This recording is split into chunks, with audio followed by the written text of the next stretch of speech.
Pakistan cricket team के wicket keeper बल्लेबाज मोहम्मद रिजवान के बाद ICC one day world cup squad में मौजूद दीगर कौमी क्रिकेटर्स भी फ़लस्तीन के हक़ में आवाज़ उठाने लगे। समाजी राब्ते की वेबसाइट एक्स पर जारी करदा ट्वीट में कौमी क्रिकेटर्स की तरफ से फ़लस्तीनियों पर होने वाले मज़ालिम पर आवाज़ बुलंद की गई और इज़हार यकजहती की।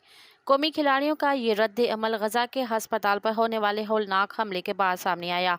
कौमी क्रिकेट टीम के नायब कप्तान Shadab Khan, allrounder Mohammad Nawaz, bowler Usama Mir, allrounder Iftikhar Ahmed, fast bowler Haris Rauf और वसीम जूनियर ने अपनी ट्वीट में फ़लस्तीन के झंडे की तस्वीर शेयर करते हुए दुआ की अपील की। मज़ीद ख़बरनि ऐं तफ़सीलात लाइ विज़िट कयो असांजी वेबसाइट www.awamiNewsHD.com ऐं ॾिसंदा रहो अवामी न्यूज़ HD।